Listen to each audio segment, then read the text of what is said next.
അനിശ്ചിതത്വങ്ങൾക്കും ആകാംക്ഷകൾക്കും ഒടുവിൽ വി.ഡി. സതീശനെ കേരളത്തിന്റെ മുഖ്യമന്ത്രിയായി പ്രഖ്യാപിച്ച് എ.ഐ.സി.സി. ഇതിൽ ആഹ്ലാദം പ്രകടിപ്പിച്ച് കാസർഗോഡ് ജില്ലയിലെ പല കേന്ദ്രങ്ങളിലും ഇദ്ദേഹത്തിന്റെ അനുകൂലികൾ പ്രകടനം നടത്തി. This news sponsored by Shobhika weddings, big mall, Kanhangad, Kozhikode, Koyilandy and Kuttiady. 10 ദിവസത്തോളം നീണ്ട മാരത്തോൺ ചർച്ചകൾക്ക് ശേഷം വ്യാഴാഴ്ച ഉച്ചയ്ക്ക് 12 മണിക്കാണ് എ.ഐ.സി.സി. നേതാക്കൾ ന്യൂഡൽഹിയിലെ ആസ്ഥാനത്ത് വാർത്താ സമ്മേളനം വിളിച്ചു ചേർത്ത് കേരളത്തിന്റെ 13ാമത് മുഖ്യമന്ത്രിയായി വി.ഡി. സതീശനെ പ്രഖ്യാപിച്ചത്. കേരളത്തിന് ചുമതലയുള്ള ദീപാദാസ് മുൻഷിയാണ് ഇക്കാര്യം മാധ്യമങ്ങൾക്ക് മുന്നിൽ വായിച്ചറിയിച്ചത്. ഇതിന് ഏതാനും മിനിറ്റുകൾക്ക് മുമ്പേ തന്നെ വ്യക്തമായ സൂചനകൾ ലഭിച്ചതിനാൽ ഇക്കാര്യം ഉറപ്പിച്ച് ചാനലുകളിൽ ബ്രേക്കിംഗ് ന്യൂസുകൾ വന്നിരുന്നു. പിന്നാലെ തന്നെ പലയിടങ്ങളിലും ആഹ്ലാദ പ്രകടനങ്ങളും മധുരവിതരണവും ആരംഭിച്ചിരുന്നു. ഇതോടൊപ്പം ചേർന്നാണ് കാസർഗോഡ് ജില്ലയിലെ പല കേന്ദ്രങ്ങളിലും ഇദ്ദേഹം തന്നെ മുഖ്യമന്ത്രിയായി വരണമെന്ന് ആഗ്രഹിച്ചിരുന്നവരും ഇതിനായി പോരാടുകയും ചെയ്ത UDF പ്രവർത്തകർ ആഹ്ലാദ പ്രകടനം നടത്തിയത്. ഇതിന്റെ ഭാഗമായി മലയോര സ്ഥിരാകേന്ദ്രമായ വള്ളരിക്കുണ്ടിൽ നടത്തിയ പ്രകടനത്തിൽ പ്രായഭേദമന്യേയുള്ളവർ അണിചേർന്നു. വള്ളരിക്കുണ്ട് ടൗണിൽ വി.ഡി. സതീശനെ മുഖ്യമന്ത്രിയാക്കണമെന്ന് ആവശ്യപ്പെട്ടുകൊണ്ട് കോൺഗ്രസ് പ്രവർത്തകരുടെ ആവശ്യപ്രകടനം ഇവിടെ നടന്നു. നമ്മുടെ എല്ലാം പ്രതീക്ഷയ്ക്ക് അനുകൂലമായ രീതിയിൽ എ.ഐ.സി.സി. തീരുമാനമെടുക്കുകയും വി.ഡി. സതീശനെ മുഖ്യമന്ത്രിയായി തിരഞ്ഞെടുക്കുകയും ചെയ്തു. പ്രത്യേകിച്ച് മലയോര മേഖലയെ സംബന്ധിച്ച് നമുക്ക് വളരെ വേണ്ടപ്പെട്ടതും നമ്മുടെ പ്രശ്നങ്ങളിൽ ഇടപെടുന്ന നേതാവായ ശ്രീ വി.ഡി. സതീശൻ മുഖ്യമന്ത്രിയായാൽ നമുക്ക് അഭിമാനിക്കാം. നിലപാടുകളുടെ രാജകുമാരനായ മതേതരത്വത്തിൻ്റെയും അതുപോലെ തന്നെ ജനാധിപത്യത്തിൻ്റെയും ഒക്കെ ഒട്ടേറെ നല്ല സ്വപ്നങ്ങൾ കണ്ട വി.ഡി. സതീശനെ നേതാവായി ലഭിച്ചതിൽ ജനാധിപത്യ കേരളത്തിന് ഏറെ അഭിമാനമുണ്ട്.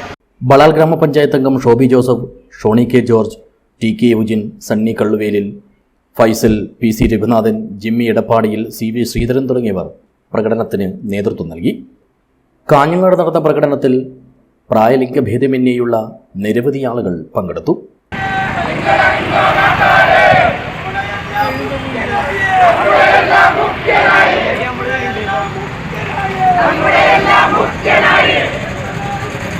കേരളത്തിന്റെ മതേതര മനസ്സ് കീഴടക്കി ഇവൻ മുഖ്യമന്ത്രി എന്ന മുദ്രാവാക്യം മുൻനിർത്തിയായിരുന്നു ഇവിടുത്തെ പ്രകടനം. കേരളത്തിന്റെ മതേതര മനസ്സ് കീഴടക്കി ഇവൻ മുഖ്യമന്ത്രി എന്ന മുദ്രാവാക്യം മുൻനിർത്തിയായിരുന്നു ഇവിടുത്തെ പ്രകടനം. കുറിക്കപ്പെടേണ്ട ചരിത്രത്തിലെ സുപ്രധാനമായ ഒരു ദിനമാണ്. 10 വർഷക്കാലം ഈ കേരളത്തെ അഗാധമായ ഗർത്തത്തിലേക്ക് തള്ളിവിട്ട പിണറായി വിജയന്റെ കൈകളിൽ നിന്ന് ഈ കേരളത്തെ മോചിപ്പിക്കാനുള്ള സമര പോരാട്ടങ്ങൾക്ക് നേതൃത്വം കൊടുത്ത നായകന്റെ കൈകളിൽ നാടിനെ മോചിപ്പിക്കാനുള്ള കൊടി ഐക്യജനാധിപത്യ മുന്നണിയും എ.ഐ.സി.സിയും ഏൽപ്പിച്ചിരിക്കുന്ന ജനാധിപത്യ സംരക്ഷണത്തിനും പുതുയുഗ പിറവിക്കും വേണ്ടിയിട്ടുള്ള അവതാരമായി ഇനി 5 വർഷക്കാലം വി.ഡി. സതീശന്റെയും UDFന്റെയും തേരോട്ടമാണ്. കേരളത്തിന്റെ പുതുയുഗ പിറവിയാണ്. അതിന്റെ ആഹ്ലാദം പ്രകടിപ്പിച്ചുകൊണ്ടാണ് കാഞ്ഞങ്ങാട്ടെ UDFന്റെ പ്രവർത്തകന്മാർ ഈ പ്രകടനം നടത്തിയിരിക്കുന്നത്. വി.ഡി. സതീശൻ കേരളത്തോട് പറഞ്ഞൊരു വാചകമുണ്ട്. അദ്ദേഹം പറഞ്ഞത്, പട്ടു പുതപ്പിച്ച് കിടത്തിയാലും മതവർഗീയ നിലപാടുമായി ഐക്യ ജനാധിപത്യ മുന്നണി മുന്നോട്ട് പോകുമെന്നാണ്. തൃക്കരിപ്പൂർ ടൗണിലും പ്രവർത്തകർ ആഹ്ലാദ പ്രകടനം നടത്തി.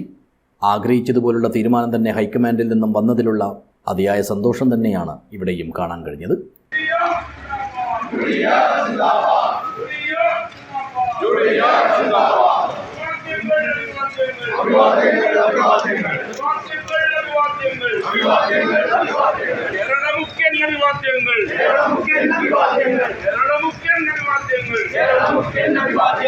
ഈ നിയമസഭാ തെരഞ്ഞെടുപ്പിൽ ഐക്യ ജനാധിപത്യ മുന്നണി നേടിയ സമാനതകളില്ലാത്ത വിജയത്തിൻ്റെ അഭിമാനവും ആവേശവും അതോടൊപ്പം തന്നെ ഇത് മുൻകൂട്ടി പ്രവചിക്കുകയും പ്രഖ്യാപിക്കുകയും അവസാന നിമിഷം വരെയും അതിൽ അടിയുറച്ചു നിന്ന വി.ഡി. സതീശൻ എന്ന നേതാവിനോടുള്ള അങ്ങേയറ്റത്തെ സ്നേഹവും ആദരവുമെല്ലാം പ്രവർത്തകരുടെ പ്രകടനങ്ങളിൽ പ്രകടമായിരുന്നു.